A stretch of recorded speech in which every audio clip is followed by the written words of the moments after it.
Yo, what's good, everybody? It's Malcolm Crawford, and today I'm gonna give y'all a review of episode 2 of Chainsawman. Let's get into it. If y'all have not already done it, please hit that subscribe button and turn on the notifications. I would greatly appreciate it. I want y'all to know when I'm posting videos. I'm gonna be posting at least 2 times a week now, so please go ahead and tune in for that. All right, one of my favorite news shows this season has been Chainsawman, and I decided I'm gonna do a review of episode 2. I literally just watched it maybe 15 seconds ago, so I'm ready to get into it. So I'm gonna keep it a stack. I haven't read none of the Chainsaw Man manga. I don't know anything about Chainsaw Man outside of episode 1. So I'm glad that episode 2 really got into some world building and we really got to see what everything is. Because here's the thing with episode 1. Episode 1 was epic. It had action. It had heartbreak. It had everything you needed. But I don't feel like I really got to know Denji that well, and I feel like episode 2 is really what allowed us to get to know him and his motives and like what makes him tick. Not to mention, I like that we're starting to meet the rest of the cast. Like, these are the people that we've seen in the opening trailer, and now we're finally getting to meet them, like Makima, Power, and I can't remember the one dude's name with the ponytail, Bronem. Them, we're finally getting to meet them, and that's what I'm really looking forward to, is meeting the team and how everybody molds together and where the story's gonna go, because I still don't know where this shit going. Basically, it opened up with Denji and Makima getting some food together. She has made it clear that Denji is more like a pet to her. And she said she likes people that are like Denji, and she does like him. But I feel like he's more of a pet than anything else to her. And I'm interested to see where that's going to go in the future, because he's interested in her romantically, and it doesn't seem like she's interested in him that way, but like, it don't really, I'm sure we'll see where that goes later on. She clearly likes something about him. She might just be interested in him because he's a devil, maybe. I don't know, but there's something there. Something. I don't know what it is, but there's something. Hey, shout out to my boy Denji, because he know what he doing. She was like, yo, are you good? Like, can you eat on your own? My boy was like, yeah.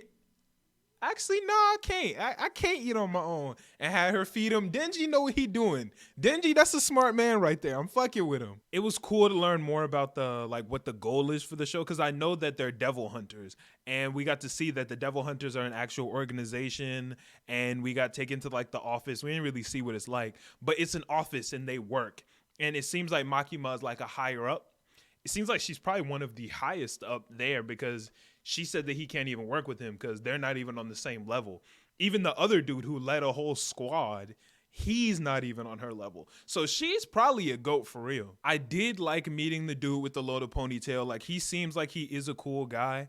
He seems like he kind of got that asshole vibe, but he really does care. Like, even when he beat Denji up in the alley, he was like, yo, I'm whooping your ass because I've had plenty of people here who say they want to be here, but they're here for the wrong reasons and they die.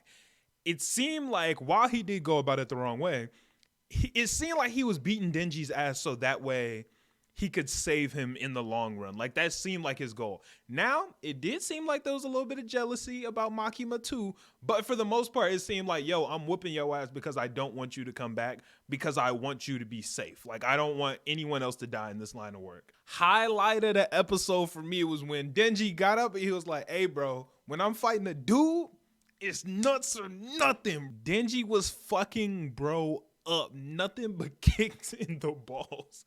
There wasn't shit bro could do about it either. And like, bro's supposed to be goated. Like, it seems like bro's supposed to have skill and like killing demons and fighting capabilities. But Denji fucked him up. Denji took that dub hands down. He got fucked up so bad, he passed out. Denji know what the fuck he doing.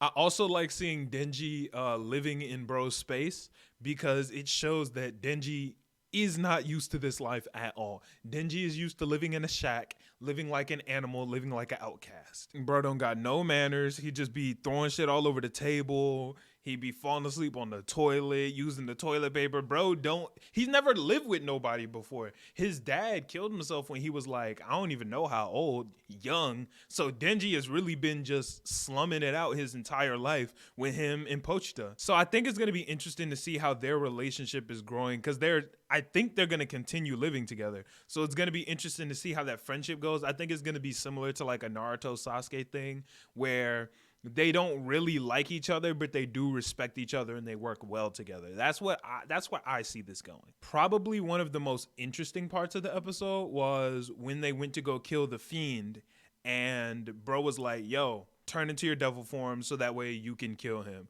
And Denji killed it quick and was like, yo, I just wanted to make it as quick and painless as possible. And bro was like, nah, bro, that's not what I'm out here for. I want them to suffer. My whole family got killed. If there's a devil around, I want it to suffer as much as possible. And I thought that was really interesting because it reminded me of one of the first episodes of Fire Force where Captain Obi was talking to Shinra and Arthur, and he was like, yo, these are people who have turned into infernals, and we want to make this as easy as possible. We want to make this a quick death.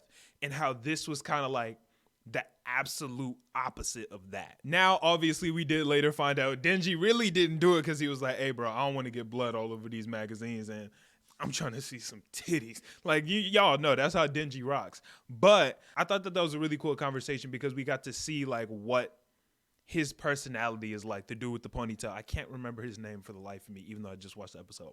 But we really got to see what he's about. We got to learn a little bit more about him because he seems like he's going to be one of those characters that always has the wall up, has a hard time like expressing himself.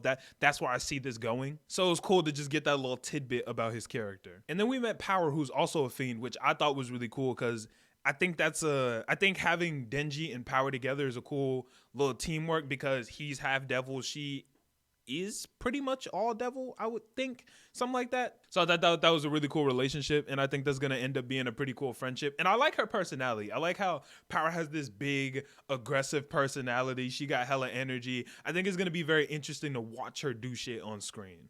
I think Power's kind of going to be like that Mara Leona type where, yo, I'm here for smoke. And Mara Leona is my favorite character in Black Clover. One of my favorite characters in Black Clover.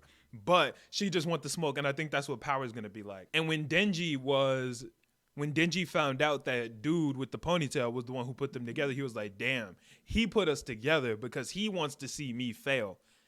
I think the reason he put them together was because Denji was saying, even if it was a devil, he would become friends with them. And bro was like, I'll remember that.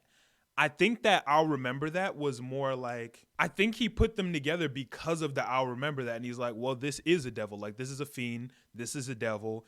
And I'm sure she probably goes through a lot of discrimination and people not fucking with her in the Devil Hunters because she is a fiend.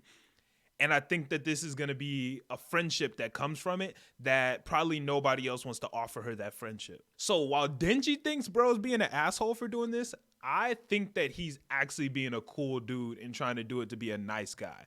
I don't know. That's what I think. The way she pulled up and murked that demon in half a second was lit. And on my podcast, me and E-Man were talking about how we didn't really understand what her power was. Like, she got that big ass hammer.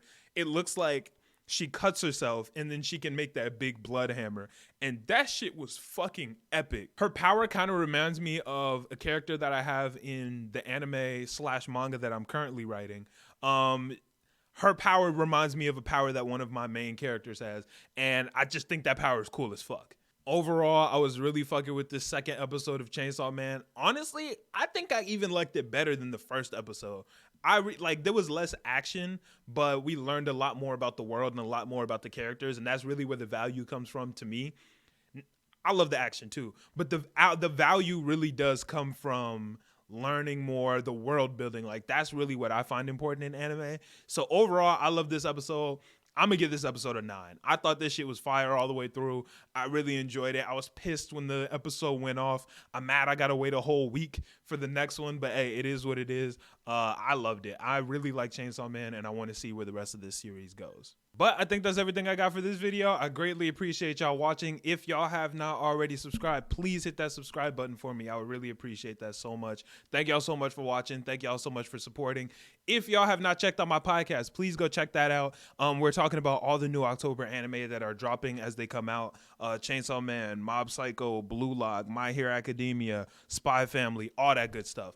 So if you want to see me and my homies talk about that, check out my podcast. It's called The Storm Podcast. I'll link it in the description. I greatly appreciate y'all, and I will catch y'all in the next one. I'm out. Peace.